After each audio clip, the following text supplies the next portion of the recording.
Hey, welcome to Living the Next Chapter. We have more for our book that has come out, Mission Hope, Thriving Through Seasons of the Soul. And Susan is here today, and she's going to talk about her chapter in the book. And we're so excited to have the authors coming on.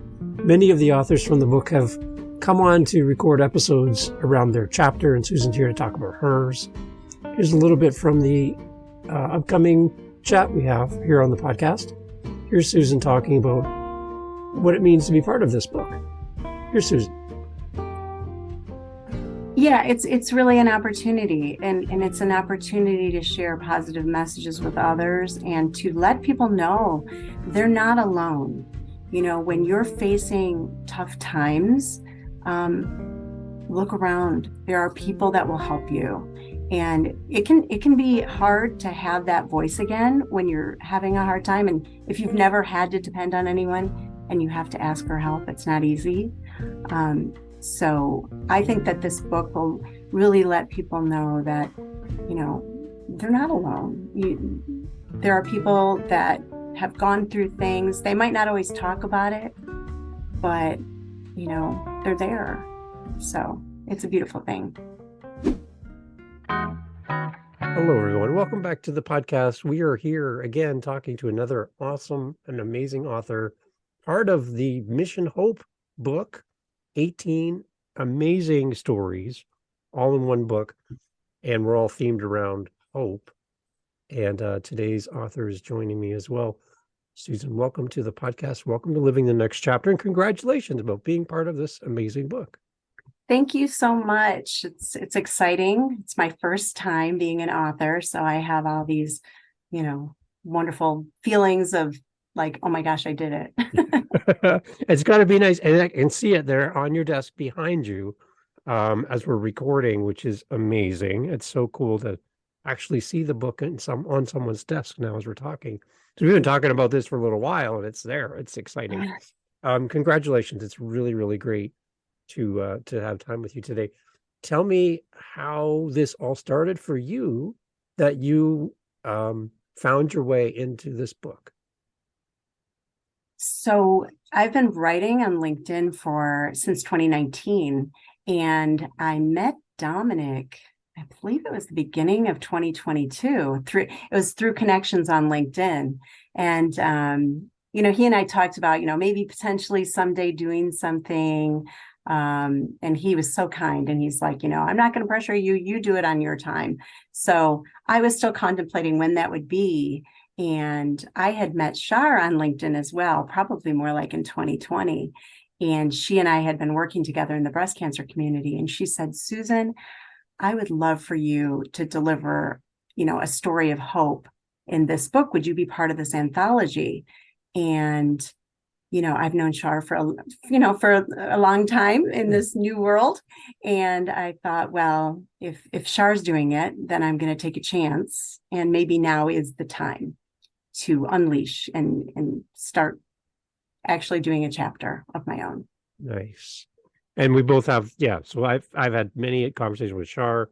Dominic, I met on Clubhouse, that social audio app. And this podcast is actually, it's all Dominic's fault, because he wanted a podcast for his authors to come on, and he liked some of my other podcasts that I was doing, and he said, Dave, you need to create one for authors, and I'm going to send you authors to come on your show.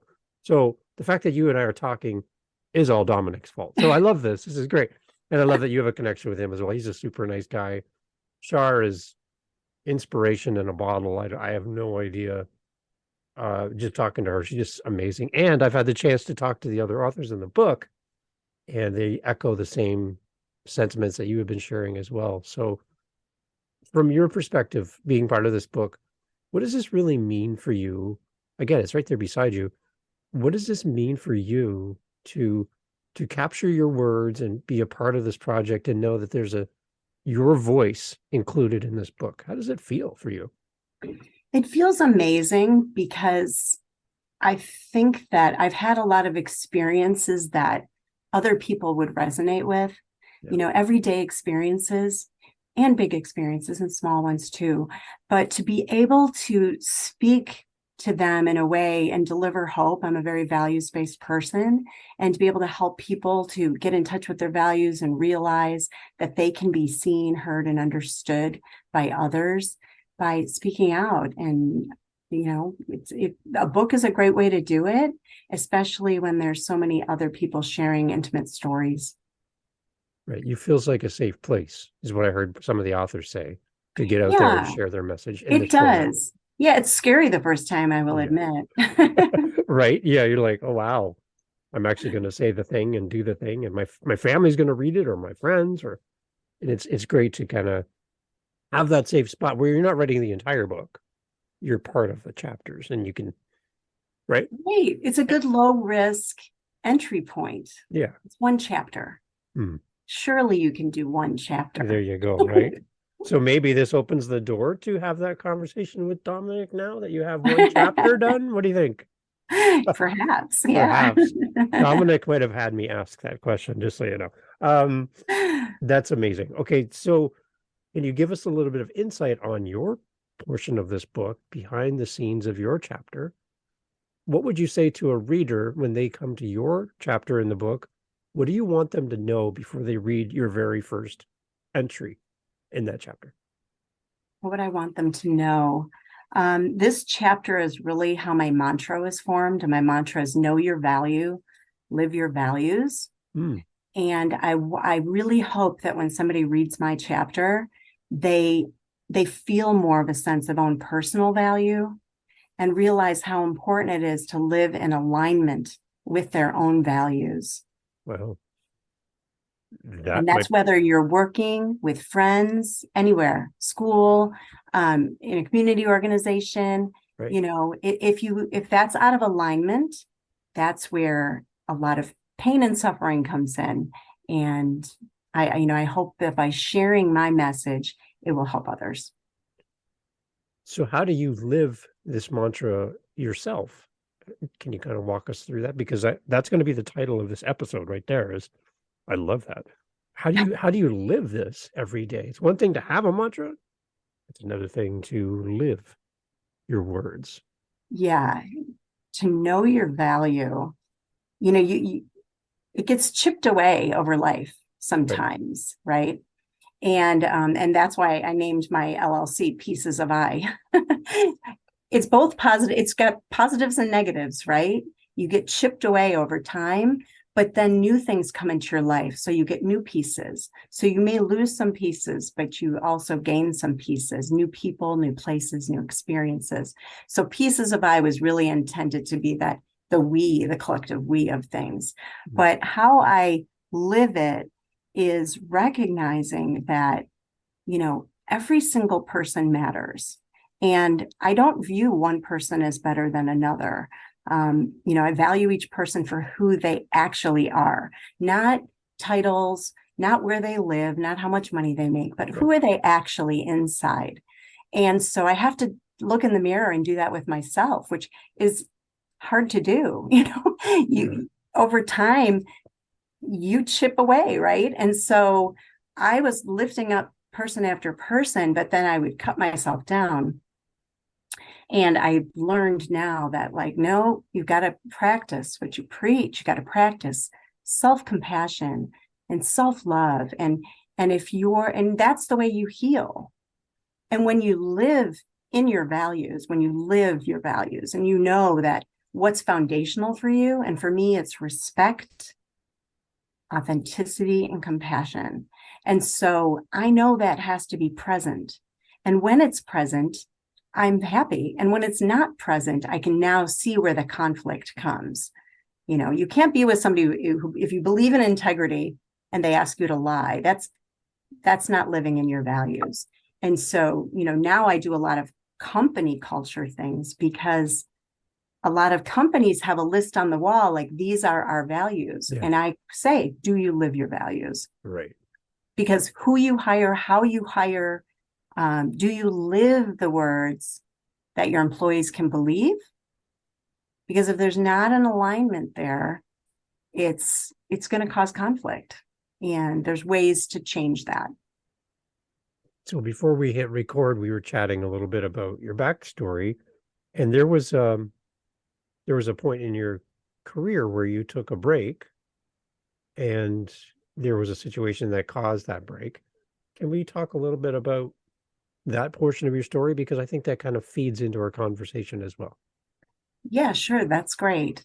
Yeah, so it takes really big things to move me, apparently. So, Yeah. so I was doing really fantastic in my career. I was working in corporate, and I had just returned after having my fourth child, and they were being so accommodating and wonderful with me. They're like, I had a hybrid schedule before it was a thing back in 2001. Mm. And then September 11th happened, and I'm driving into work and I get the call. I have three of my children in the car. My husband had taken my oldest to kindergarten, and my husband called me and said, turn on the radio. Something big's happened. So when you drive in and you realize you don't know what's happening, the world is no longer what it was before you left the house. It made me question, why am I here? Like, should I just be home with my kids for a while? I stood in the daycare, which was on the first floor of the building, and I wondered, is a car going to come crashing through the window? Like, how can I leave the daycare not knowing if planes are flying into buildings? Right. Could a car come crashing through this window? So it really, really shook me, and it made me wonder, like, I pour everything into everything I do, and I decided I was going to do that with my family now. And so I took that career break. Wow. But it's a scary thing when you're independent feeling, and then you take a career break and you are depending on somebody else. It's tough. And then the way back to work is tough because the corporate world doesn't necessarily look at people who volunteer and do all of those things at home the same way they do at somebody with a pure corporate career. So I had a great experience. I don't regret anything. I loved staying home. I ran many projects. I grew my skills, but the return back to the work world was not necessarily easy. And so I guess that's the one thing I think that in a career break, some people might see that as, that you're not contributing or you're not part of the team, or, I would never think of it as a weakness. I would see it as an advantage in the sense that you are out doing things and, like you said, becoming, like, bettering yourself and learning new skills and applying these things. And, and you recognize what you needed in the moment, and you put your family first. And I have a hard time thinking that that could ever be something negative, right? That should be something positive, that in this moment, I need to focus on my family. That should be celebrated. Yeah, I agree. Right. And the women I was working with, they're mostly women that I was working with when my kids were younger. I mean, I was working with PhDs and, women scientists and lawyers. And, there was a lot of women who took career breaks to make sure that their kids had everything that they needed and wanted. And not everybody can. And so I recognized that, it was a privilege to be able to take that break. Yeah. But, I got to learn the volunteer world. You have to incentivize differently. You're not paying anyone. So you have to learn how to motivate, and you still have to be organized, and you still have to create spreadsheets. And of course, I create everything's on a spreadsheet. My kids joked about that in grade school. Mom, why is everything on a spreadsheet? I'm like, because it should be. Yeah. I completely agree with that. That could be a mantra as well. Everything should be on a spreadsheet. Yeah. So did you find your way back to your career the way it was, or were things completely different from that point on for you? Oh, it was completely different. When I finally decided to start, going back, which after about 10 years of being home, I started trickling my way back into the work world. And the first time you're filling out, sending in your resume, and then they don't even, it wasn't even looked at. You don't even get a response. And it's like, wait a minute, what is this? Yeah. And then even the jobs that I did get, I worked with a lot of nice people, but they were not at the same pay rate and not at the same level. And it was like earning your way back. It took a long time to earn myself back, but in the process, it's a really, I say in the book, it was a very degrading process when,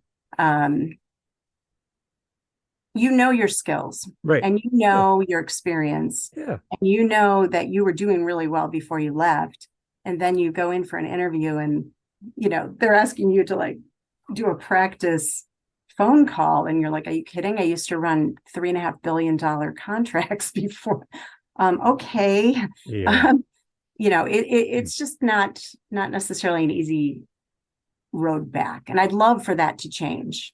I Yeah. would love for the volunteer work and the community work that people do to be recognized as skills, because they Nice. are skills, Yes.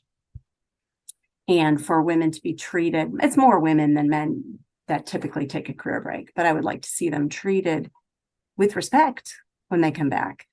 And I think it's happening in some places, but there's work to be done.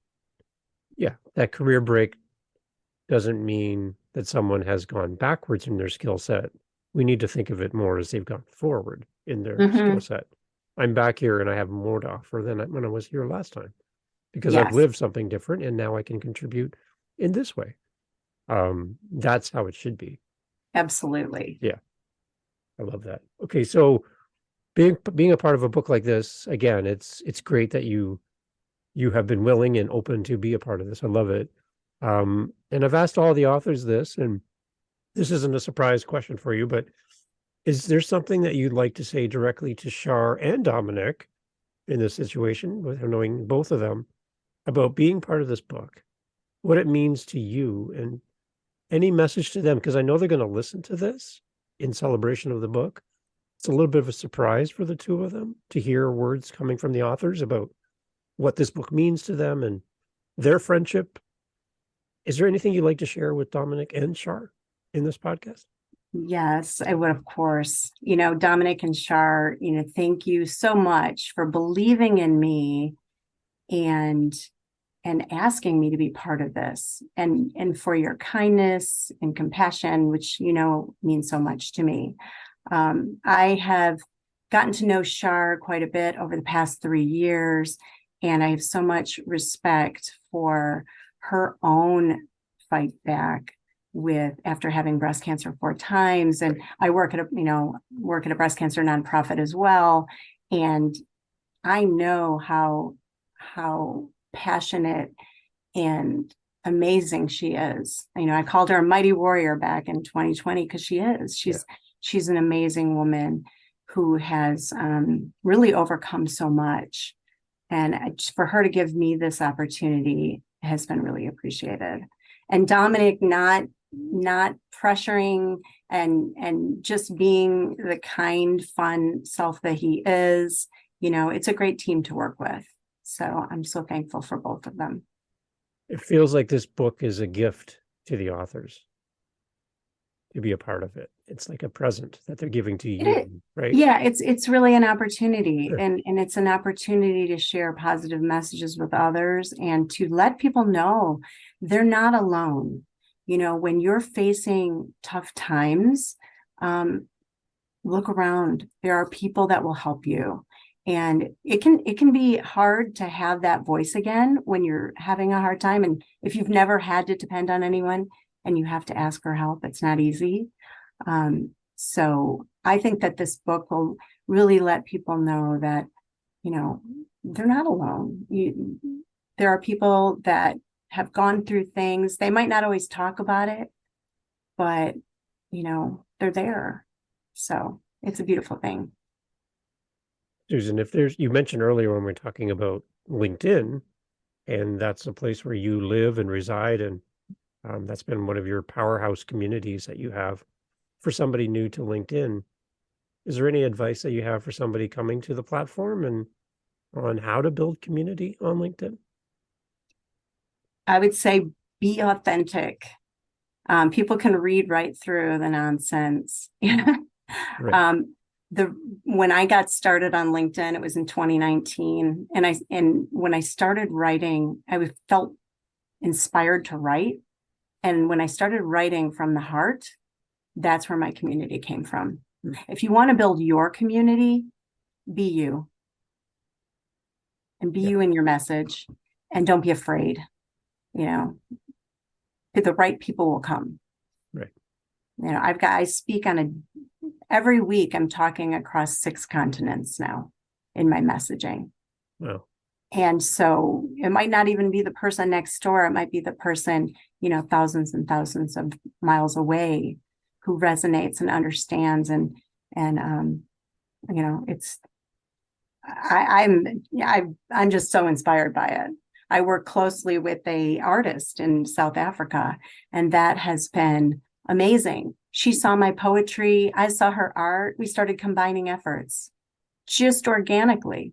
Wow. It was, so there's a lot of possibility, when you're yourself, be who you are. And that stands out because a lot of people are trying to be someone else in life. So if you can be yourself, you're the only you in the world. So, and if you're not liked for you, then, there's a time when you got to go, well, I don't want to be liked for what I'm pretending to be. I want to be liked for who I am. And if I'm not liked, that's okay. It is okay. We're not all meant to be, I guess, even close with one. It's like you have a tribe. They will come. Yeah. It's really amazing to see. I love LinkedIn. It's my favorite platform. People are really special there. Good. And then people listening to this podcast can reach out and follow and be a part of your community as well on LinkedIn? Yes. Yeah. Susan LePlae Miller. Okay. We'll make sure we have a link to that in the show notes. The one other thing I'd be remiss to not ask is your charitable work that you're working with. And is there anything that you'd like to talk about and give some attention to here in the podcast that we can point people in that direction as well and encourage those charitable organizations that you're a part of? Absolutely. That'd be fantastic. So yeah, I have my LLC, which I do cultures and values work. And then I'm also vice president of programs and partnerships for My Density Matters, which is a breast cancer nonprofit focused on breast density as a risk factor for breast cancer. Okay. And it also hides your breast cancer on a mammogram. So that is a very important cause to me. I do not have breast cancer. I have a lot of friends who have breast cancer. And the founder of My Density Matters, Leslie, her breast cancer was found at stage 4, wow, 2 months after an all clear mammogram. Wow. And that is why she started My Density Matters. And she contacted me in April of 2020, right after the pandemic, and shared her story with me. And that's part of what's in the book, is because she shared her story. We both believed in empowerment. And I said, well, why don't I see what I can do to help you? We worked on her mission, her vision, her values. And then she turned it in, we turned it into a nonprofit together, but it's her nonprofit. And I'm so proud of her and for the team that works so hard to save lives through early diagnosis. And that's, meeting Shar through this whole thing too. She did a video amazing for us recently, and amazing. It was like, she's a rock star. And so people can go to the website for the charity as well, make donations, support. That's all available through the website as well. Absolutely. Yeah. And you can either find it through my Pieces of I website. I have a link. It's Empower Your Breast Health, or you can go directly to the My Density Matters website. See, that's huge to have that part of the podcast and point people in that direction. People are listening around the world, and you can make a difference no matter where you are. And you can be a part of the solution, which we talk about. Susan, you're part of the solution. And I love that. So thank you for sharing that. And thank you for being part of this book, being a part of 18 amazing authors, and under Char's leadership and with Dominic's assistance. I'm really anticipating that this book's really going to speak to many people. Oh, I believe so. The messages in there are just so inspiring, and it's really an honor and a privilege to have my own story in with all of these other amazing authors, and for Char to trust me as one of the contributing authors as well. It's great when people share their story. So thank you for sharing your story with us. Yeah, And thank being you part so of our much. little podcast as well. Everyone, please go to the website. All the links are in the show notes if you want to connect with Susan. And again, I would really ask people to find a way to support this charity by donating. And let's help many, many people. Yeah, let's save lives together. Right. Thank you. Something we can all do. So Susan, thank you for being part of the podcast. Thank you again. Take care.